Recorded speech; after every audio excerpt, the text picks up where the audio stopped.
If you've ever watched Ian Wright on your TV or listened to him online, be it his punditry or his podcasting, you know what you are getting. The man is infectious. He's got a laugh that could power a small village, and he's got an opinion he's never afraid to share and often does. Big question is, does that same larger than life personality translate onto the page in his autobiography? Well, this is the Blog on You Gunners Football Book Review, and today we're going to be taking a look. We are reviewing Ian Wright's A Life in Football. As always, if you enjoy what you're watching, remember to give me a like. And if you if you've got the time, just click that subscribe button. It makes a big difference to a channel like this one. So let's make a start.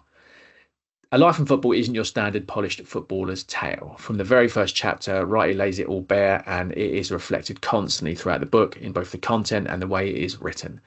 He dives deep into his upbringing in the Brockley area of South London, and he pulls no punches about the challenge he faced. He's talking about his horrible stepfather, his at times vacant mother, competing with his siblings, and the sort of anger that sometimes threatened to derail everything he was trying to do.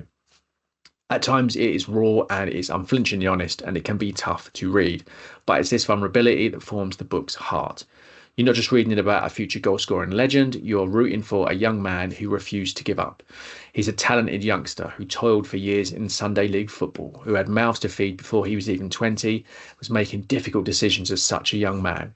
He was overlooked by clubs at almost every turn, despite trials. He had to scrap for attention on the football pitch while working long shifts as a labourer. Imagine that. You get the idea, like nothing about this experience was easy. Talks about his football, it's more than just darkness. The book takes a turn into the light and it bursts into life. From his days at Palace and of course beloved Arsenal, he mixes it in with his time at West Ham and at Celtic, and it's a compelling read for any fan. He also talks about breaking the Arsenal goal scoring record with huge unadulterated joy, and you can't help but grin along when he does so. The stories about the famously stern George Graham and his beautiful friendship with David Rocastle, playing with Dennis Bergkamp and Tony Adams, and the thrill of him hitting the back of the net. He tells him with such passion. It's sort of reflected in the style that he takes in Match of the Day, or when you're listening to the overlap. Okay, it's a man who hides little. He lets you know exactly how he's feeling and what he's thinking at all times. At the same time, he doesn't skirt around the feelings of betrayal he had with George Graham. He doesn't skirt around his difficult home life with his mum and stepdad, his disdain for Bruce Rioch and Harry Redknapp. He doesn't flinch from his disappointment and not getting more time from his England career. That if you want candour and truth and grit, this book has it in spades. So where does it fall short?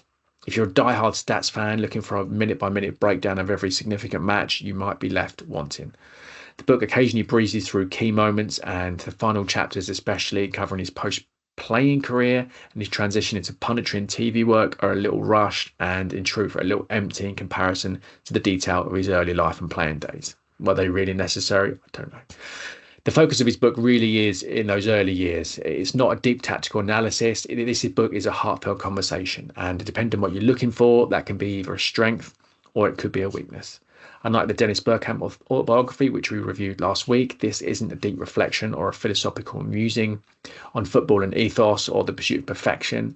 This is a lumpy, bumpy ride throughout elements of Ian's life. Often it's well written and enjoyable. Sometimes the conversational style feels a little jarring. But ultimately, Life in Football is a triumph because it's so authentically Ian Wright. It's loud and it's funny, emotional and honest. You finish the book feeling like you've just had a chat with this guy for a couple of hours, listening to him to tell his life story. It's a book about football, yes, but it's more than that. It's a story about resilience and grit and passion and a guy who just never gave up on his dream. So let's have a look at my highlights and some of the lowlights. We'll kick off with the highlights. There's unflinching honesty throughout this book about his difficult childhood, and it provides a powerful heart to the story. Frankly, it's amazing he made it as far as he did, given what he had to cope with and what he continues to cope with. That in itself is worth a read alone. As an Arsenal fan, he's recounting of the Highbury days and the George Graham era, and the transition into the Wenger era make for a fascinating read. But look, there's something for everyone here. If you're a neutral, that's fine. This is truly about an epoch-defining shift in football in the UK. Worth reading. Last up, Wright's infectious, passionate and humorous personality shines through in large part. He's at his best when he's talking about the sheer joy of finally making it, of taking to the pitch, of going from Sunday League to Crystal Palace and then on to Arsenal and England. It's joyful and infectious and inspiring. Some of the lowlights now.